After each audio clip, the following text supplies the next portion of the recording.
તો આ બિલેશ્વર મંદિર 7મી સદીનું છે ને એના 1400 વર્ષ પૂરા થઈ ગયા હતા અને આ કૃષ્ણ ભગવાને આની સ્થાપના કરી હતી. આનું નામ પડ્યું હતું બિલેશ્વર મહાદેવ. તો બિલેશ્વર મહાદેવ કૃષ્ણ ભગવાને પડ્યું હતું કે હજારો નહીં લાખોની સંખ્યામાં બીલીપત્ર ચડાવ્યા હતા. જે સત્યભામા છે એના ધર્મપત્ની તેના માટે આવ્યા હતા વૃક્ષ લેવા. જો આ રુદ્રાંશ પણ ચડે છે નંદી મહારાજ. તો હાલો મિત્રો, કેમ છો? જે હર હર મહાદેવ. હર હર મહાદેવ એ માટે કે અમે જવાના છીએ બિલેશ્વર મહાદેવના મંદિરે. તો હું પેટ્રોલ નાખીને રુદુને લઈને હાલતો થઈ ગયો. ગામમાંથી બહાર નીકળી ગયા અને ચડી ગયા અહીં રોડે. અને ઝીણા ઝીણા છાંટા આવે છે પણ અમને કાંઈ નડતા નથી. અમે નીકળી ગયા છે છેટા પલે 5 કિલોમીટર તો છેટા નીકળી ગયા. અને આ વરસાદી વાદળા થઈ ગયા છે. તો આ મંદિર બહુ પ્રાચીન છે ને જૂનું છે. 1400 વર્ષ જૂનું મંદિર છે. જો આ મંદિરે અમે પહોંચી ગયા અહીં બિલેશ્વર મહાદેવ. તો આ બિલેશ્વર મહાદેવનું અને શ્રી કૃષ્ણનું નામ જોડેલું છે, કેમ કે અહીંયા આવ્યા હતા શ્રી કૃષ્ણજી. એ આવ્યા હતા તો પારિજાતિ વૃક્ષ લેવા આવ્યા હતા શ્રી કૃષ્ણ અહીંયા મહાદેવના મંદિરે મહાદેવને પ્રસન્ન કરવા. તો મહાદેવ ભોળા હતા, તેને ખબર હતી કે આ મહાદેવને હે ને તપસ્યા કરશું ને તો આ મહાદેવ જે માંગશું એ આપશે. તો આ મંદિરને આપણે મિની સોમનાથ પણ કહી શકીએ, કેમ કે અહીંયા મોટી શિવલિંગ છે અને સફેદ શિવલિંગ છે. સફેદ શિવલિંગ નથી પણ એની માથે જે મુકુટ ચડાવેલું છે ને એ સફેદ છે. અને જો ઓલા દરવાજા હતા ને એ ચાંદીના છે. જો આમ નંદી મહારાજ છે એને બાયણે બેહાડ્યા છે. હવે એનું તો ગાથા છે એ નોખી તો વિડીયો લાંબો થઈ જાય, કેમ કે વિડીયો અતિ લાંબો તો ઘણો છે પણ હવે નથી લાંબો જાજો કરવો. જો આ એ જૂનું છે, બધું જૂનું જ છે. અહીંયા 7મી સદીનું છે. 7મી સદીનું અહીંયા એક મંદિર છે, અહીંયા શિવલિંગ જ છે એક. ત્યાં પણ અમે ગયા હતા, એ તમને પછી બતાવશું. જો અહીંથી નંદી મહારાજ અહીંથી દેખાય છે, બાયણે બેઠા છે. આ બીજું શિવલિંગ છે. અને અહીંથી અંદર જાતી વખતે જ શિવલિંગના દર્શન થાય છે, એવડું શિવલિંગ છે. હમણાં તમને બતાવું શિવલિંગ. જો જઈએ છીએ અમે અંદર. અને અમે 10 વાગે તો નીકળી ગયા હતા અને પહોંચ્યા હતા અમે 11 સાડા 11 વાગે. તો જો શિવલિંગના પૂજા થાય છે હજી તો. ત્યાં ઘણા શ્રદ્ધાળુ આવે છે. તો આમ તો શ્રાવણ માસ એ ચાલુ થઈ ગયો છે, કેમ કે આ એન્ડનો છે આ મહિનો. આ મહિનાનો અટાણે 31/7/2026નો આ વિડીયો ઉતારેલો છે. આમાં હજી તમને ઘણું જાણવા જડશે. તો તમે સાઈડ લગી બન્યા રહેજો આ વિડીયોમાં, તો તમને સમજાશે બધું. જો આ કેવું છે, આ બધું જૂનું જ છે, આ જૂના સમયનું જ છે. આ ચાંદીના છે બધા દરવાજા, હજી જૂનું જીવે છે, એવું નથી કે નથી, બધું જૂનું જ છે. જો આ ભોળાનાથના દર્શન કરી લ્યો. આ સર્પ મહારાજ અહીંયા બધું પડેલું છે. જો આ હમણાં પીછા આવશે, આ પીછા છે મોર પીછા. અહીંયા પુષ્પ અર્પણ કર્યા છે. અને અહીંયા મહારાજ અટા નથી બેઠા, મહારાજ આમ સામે બેઠા છે, એ તમને પછી દેખાડીશ. જો 11:15 થયા છે. અને અહીંયા લખેલો છે ટાઈમ બધોય. અને ઓલું શિવલિંગ છે ને એ જૂનું છે, એ ફોટામાં બતાવે છે. અહીંયા અંધારું બહુ પડતું હતું તો નહીં તમને બરાબર દેખાય. તો બિલેશ્વર નામ પડેલ છે જે કૃષ્ણ ભગવાનના પહેલાં આ પ્રાણ પ્રતિષ્ઠા કૃષ્ણ ભગવાને કરી હતી. આની પહેલી પૂજા જ કૃષ્ણ ભગવાને કરી હતી. કૃષ્ણ ભગવાન પૂજા કરતી વખતે અહીંયા બીલીપત્ર હજારો લાખોની સંખ્યામાં બીલીપત્ર ચડાવ્યા હતા, એટલે એનું નામ બિલેશ્વર મહારાજ પડ્યું છે. આ ગામ અને અહીંનું બહુ સારું એવું છે. અહીંયા આજુબાજુમાં દુકાનો છે, ઘણું બધું છે. એ તમને પછી વાંચેલા વિડીયોમાં દેખાશે. જો અહીંથી આ આખો ઘૂંઘટ દેખાશે મંદિરનો, હમણાં દેખાશે. આ સીડીના પગથિયા છે અને અમે ઉતરતા હતા. અને મારે રુદુ રહેતો નહોતો. પપ્પા હાલો ઘરે જવું છે. હું કહું જારવ ઘડી ખમી જા, આપણે દર્શન કરી લઈએ પછી જોવા ઉપરનું શિવલિંગ. આ બધું કલર કામ કરેલો છે, બાકી છે જૂનું જ બધું. જા નંદી મહારાજ. હવે આપણે નંદી મહારાજ પાસે જવાના છે. આ બધાનું બાયણે વિશાળ એવડું છે આ ફેલાયેલું. અને હેઠે તમને ધૂળી ચોટેની બ્લોક નાખેલા છે હેઠે. અને જો આ બધા લેખો છે લખેલા. આ નંદી મહારાજ.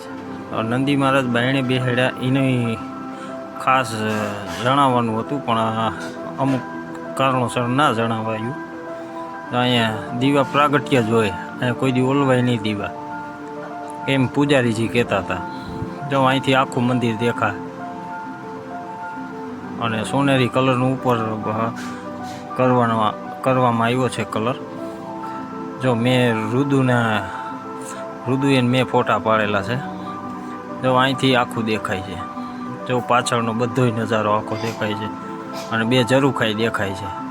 તો રુદુ આમાં હે ને પ્રદક્ષિણા કરતો હતો નંદી મહારાજને, એને આટા ફરી લીધા છે નંદી મહારાજના, એ ફરતો હતો એની મમ્મી વાહે. જો દેખાય છે ને, એને પછી કાનમાં કંઈક કહેતો હતો. હવે શું કહેતો એ તો મને નથી ખબર. જો એ કહેતો પપ્પા કહેતો પાસે આવતો હતો. તો હમણાં આ 8મા મહિને તો ચાલુ થઈ જશે, 13 તારીખે છે શ્રાવણ માસ ચાલુ થઈ જાય. પછી તો અહીંયા આવવા હે નહીં, અને એવડું પબ્લિક અહીંયા હોય છે અને ટ્રાફિકેય બહુ હોય છે. અહીંયા દર્શન કરવા લાખોની સંખ્યામાં માણસો આવે છે દૂર દૂરથી, કેમ કે આ જૂનામાં જૂનું છે મંદિર. જેમ કે શ્રી કૃષ્ણ ભગવાનનું અહીંયા ખાસ મહત્ત્વ છે કે શ્રી કૃષ્ણ ભગવાને પ્રાણ પ્રતિષ્ઠા કરી હતી શિવલિંગની. શ્રી કૃષ્ણ ભગવાને એમ કીધેલું હતું કે હું અહીંયા પુત્ર પ્રાપ્તિ માટે આવ્યા હતા કૃષ્ણ ભગવાન, કે અહીંયા એને ભગવાન પ્રસન્ન થાય અને પુત્રનું વરદાન આપે. જો આ બધો લેખ છે, જો આમાં લખેલું છે. આ ગુજરાતીમાં છે, હાવ ઉપર બિલેશ્વર મહારાજ લખેલું, પછી હિન્દીમાં છે બિલેશ્વર લખેલું આખો લેખ છે, ને ઇંગ્લિશમાં છે, અને અહીંયા કંઈક લખેલું છે. એ તો વાંચવાનો ટાઈમ ન જડ્યો આપણે. અને આ જો એટલું પોટ છે. અહીંયા ગમે એવડું માણસ આવે ને તો અહીંયા લાંબી લીટથી તો અહીંયા બેહી હગે, ઉઠી હગે, એવી બધી સુવિધા છે. અહીંયા બાપુ રહી છે, આ મેન બાપુનું છે, જ્યાં બાપુ રહી છે ત્યાં. અને અહીંયા આ જો લેખ બીજો છે કે અહીંયા એમાં લખેલું તો ઘણું છે, પણ ઝીણું ઝીણું હતું, પણ ન વાંચ્યું. ઇંગ્લિશમાં પણ છે.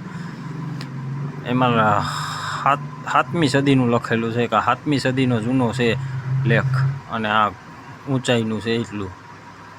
તે અમારા ભાગ્ય હારાથી અમને દર્શન થઈ ગયા. મને તો વિચાર્યું પણ નહોતું કે અમે દર્શન કરશું ભોળાનાથના, બિલેશ્વર મહારાજના, જ્યાં શ્રી કૃષ્ણ ભગવાન પોતે આવ્યા હતા અને તેમને આની સ્થાપના કરી હતી. તો અમારે તો ઢુકડું થતું હતું. આશરે 20 કિલોમીટર જેવું અમારા ગામથી છેટું થાય છે બિલેશ્વર ગામ, ત્યાંથી અમે ગયા હતા. આ આવેલું છે રાણાવાવ, પોરબંદર અને ભાણવર અને આભાપરાની વચમાં આવેલું છે આ મંદિર. એટલે અહીંયા પ્રાકૃતિક અને સૌંદર્યથી ભરપૂર છે. અહીંયા મંદિરની આજુબાજુમાં પણ સારો એવો અનુભવ થાય છે.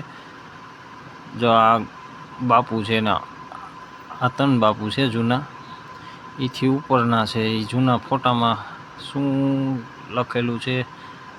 હા, અહીંયા ભોળાનાથનો જૂનો ફોટો છે. હા, આ રહ્યો. જો આ જૂનો ફોટો છે, અને અહીંયા ટાઈમ બતાવે છે 6, 6:30 ને. અને આ જે આખો બહારનું છે, જ્યાં અહીંયા દુકાનો છે, બધુંય ચડે છે. અને આ એ નદી છે, ગંગા તટકે છે ને. અહીંયા પાર્કિંગ છે બધું, આ પાર્કિંગનો છે એરિયો. અહીંયા બધું ગમે એટલી ગાડીઓ આવે તો રહી શકે એવડું પાર્કિંગ છે. અને જો અમે ઉતામળો થતો તો મારો રુદુ, કે હાલો હવે જવું છે પપ્પા, મોડું થઈ ગયું છે. તો હું કહું હાલો હવે નીકળીએ.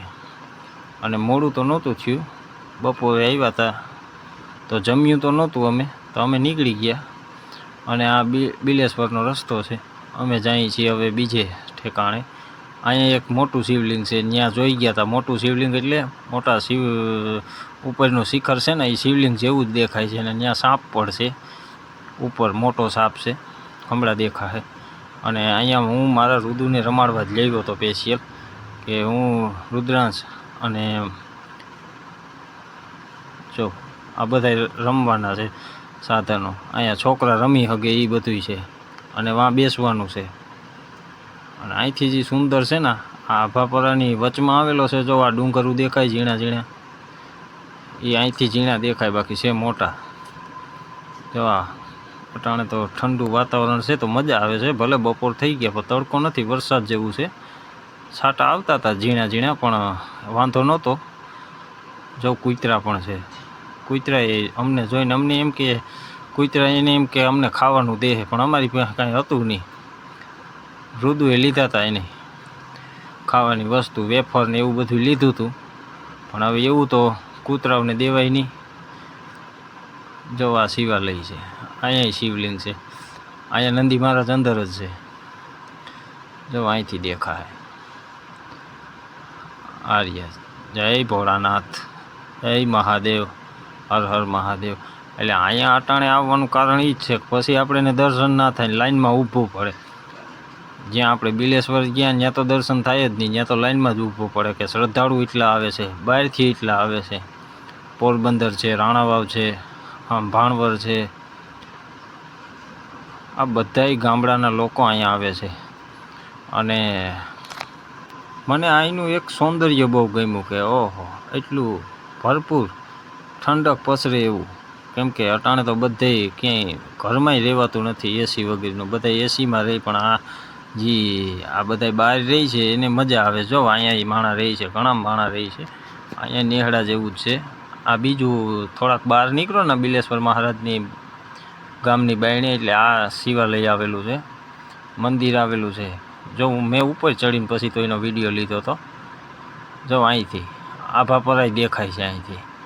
અને આ શિખર છે હાવ ઉપર. જો નાગ છે, અહીં ત્રિશૂળ છે, અને મોટું શિવલિંગ છે. જોઈ લેજો આ બધું. હમણાં તમને બધાય દર્શન કરાવે. રુદ્રાંશ કહેતો તો હવે હાલો ને પપ્પા. હું કહું જારવ તો ખરી, વિડીયો તો ઉતાર લઈએ આપણે.